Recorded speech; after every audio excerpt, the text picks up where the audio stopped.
Reading music is somehow something that intimidates a lot of people. It sometimes seems like a mystical ability that some people have and some people don't, because there are some people who are amazing sight readers and they can sit down and read Bach fugues without blinking an eye, and there are others who really struggle with the process of reading music in the beginning, or even not just in the beginning. My dad always used to ask me, how do you understand what all of those squiggly things mean? And he was not someone who ever played an instrument. He never learned how to read music. But honestly, at that age, I was also not a strong reader. It was one of the weaker skills in my playing. And it was only in the process of learning teaching techniques that I became a better reader. By learning how to teach it better to my students, I drastically improved my own reading skills. And today we're going to look at some of the very, very basics, but we're also going to take a look at some very specific skills that can support your reading skills no matter what phase you're at.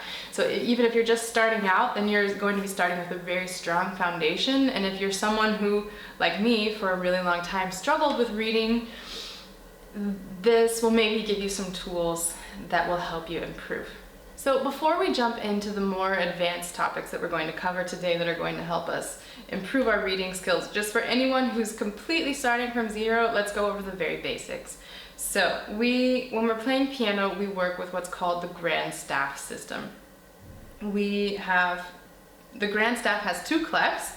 The top one is always for the right hand, the bottom one is always for the left hand. If that's ever different, then it'll always be clearly notated in your music, and you don't need to worry about that initially.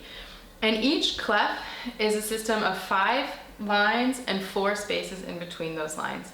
And every single line and every single space in our music, in our score, is always referring to one key on the piano. So for example, this G in our treble clef, we'll go over this again later, don't worry, is one specific G, the G right above middle C on the piano.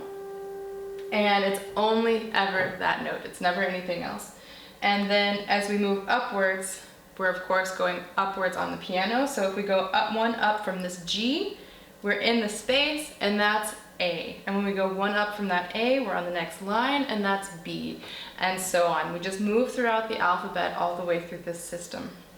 And of course, like most written languages, our notes we're reading from left to right across the page, which actually brings us nicely to the first point that we're going to talk about today, that the first skill that we're going to be acquiring, and that is recognizing directional reading. Directional reading just means that we're noticing which way the notes are moving. So if they all stay on the same line or in the same space, they're going to be the same note, and then we're going to be paying attention to if they're going up or down, staying the same. And that's just something that we should always be aware of, because it simplifies. We don't have to be thinking, okay, that's G, that's G, that's G. We just say, okay, those are all the same. We identify the first one and then we stick to that. It sounds simple, but it's something that a lot of people don't actively notice in the beginning stages of learning. And if we just start with that awareness, we're one step ahead.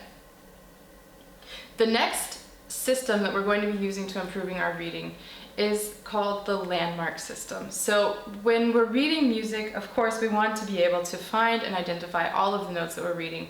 And our goal is to be able to read notes on a piece of paper just like we would read words on a page in our native language, that we're not stopping and thinking about what things are or what they mean anymore. We're just reading holistically. But when we're getting started, it's nice to have landmarks just like we do when we're driving somewhere. Just like when we're driving to work, you might have a McDonald's that is the signal for you that your exit is coming up, and then you'll know, okay, it's something that we identify and really just helps us stay on track with where we are. But for now, we can just practice the different landmark notes. So the treble clef is our clef that's on the top for the right hand, and we can also call this the G clef, because the note that's on the line that forms kind of a target with our G clef, with our treble clef, is the G line. And so then that's the G that I mentioned before. Actually, that's the G right above our middle C. And the bass clef we can also call the F clef, because The two dots are a signal for our F line here in the bass clef, and that means that it's the F right below our middle C. Now again, if you're just getting started and you don't know what middle C is, C, it's the C that's closest to the middle of the piano. It's usually somewhere near the name of the instrument, and it's the one that's closest to that. And it just helps us keep track of where we are on the piano. Middle C is also one of our landmark notes just because it's in the beginning one of the easiest to recognize because it has its own little line that helps us identify it. We have middle C once in the treble clef and once in the bass clef, and then the notes will just point in opposite directions based on which hand it's for. In the treble clef, it points upwards, as you can see here, and then in the bass clef, it points downwards, as you also see somewhere here. Once we're comfortable with those three landmark notes, then we start to expand on that so that we're getting better at identifying different sections in our clef system. I have a video just on landmark notes coming out for you in a few weeks, so do be on the lookout for that. If you want to know when all of my videos are uploaded, go ahead and subscribe to the channel and then click the bell so that you'll always receive notifications when they're online. But once that video is live, I'll also put a link in the description below and have it somewhere around here. But landmark notes really help us because they're notes that we want to be able to identify immediately. As soon as we see it, it's like seeing our name written out and we recognize it as soon as we see it. It's not, there shouldn't be any delay when we're looking for these. Of course, if we want to get to that point with all of the notes at some point, but as we're getting started, it helps if we have a few guideposts that are easy to find on the staff that serve as some sort of symbol to help us find where we're going. The third thing that's really going to help our reading skills take off are learning to identify intervals quickly. An interval is just the distance between any two notes, and we're primarily in the beginning dealing with seconds, thirds, fourths, fifths, and what that means is when we start on any given note, so let's take our G here for example, that's our first note, and then when we go a second, that means that it's the second note upwards or downwards, and that's what we refer to as a second. And then a third is one note farther, a fourth is then a distance of 4 between the two notes, fifth, sixth, seventh, octave. And again, this is something that I'll be putting out another video on in a few weeks so that you can really see that more up close and in detail. But for now, just know that when you're practicing learning to identify your intervals, you're going to be able to start jumping between notes more quickly. Even if you're not sure what the note is called, you're going to recognize the distance between the two, and your fingers will start to find that distance also.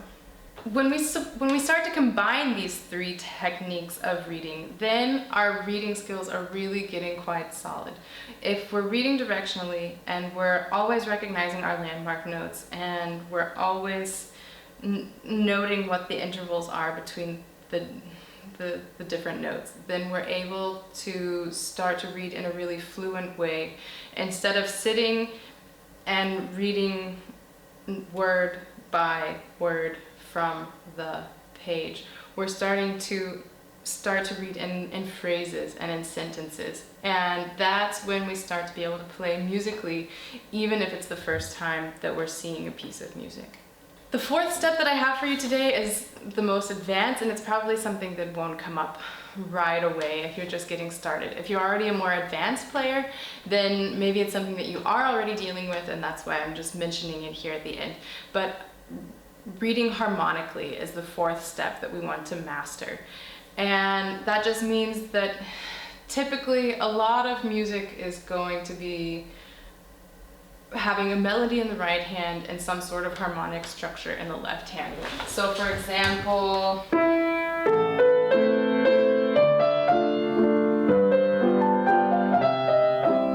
in this Chopin waltz, we are starting, the right hand is playing this beautiful melody, and the left hand is playing chords.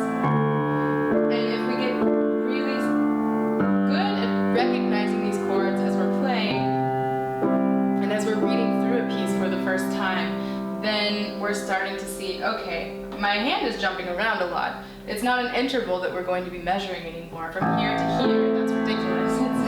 It's 2 whole octaves, and we're not going to be reading that as an interval anymore. We're going to see the A down here, and then realize, that's my A minor chord.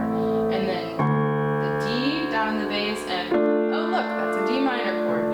And G, G7, C, C major.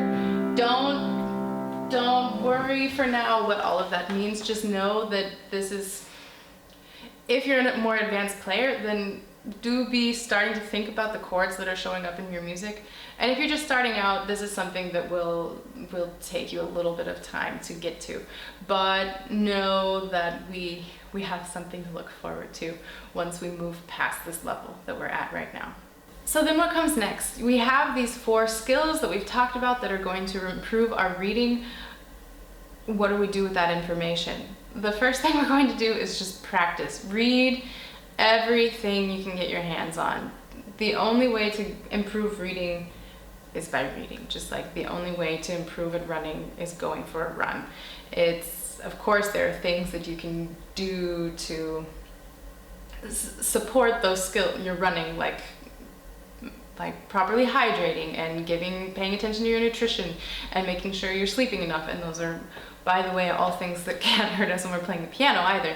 But it comes down to the bottom line. We improve our reading skills by reading.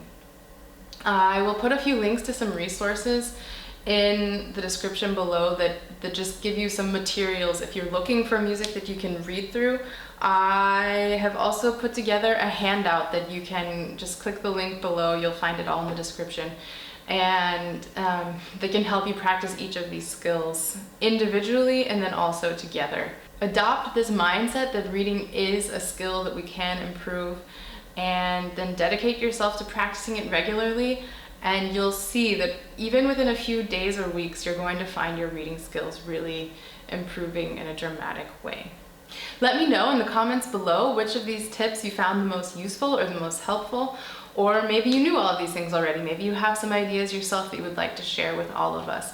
I'm always interested in hearing your feedback, so please leave a comment below. If you learned something from this video, please give it a thumbs up, subscribe, and ring the bell so that you won't miss any of our upcoming videos. Until the next time, happy practicing.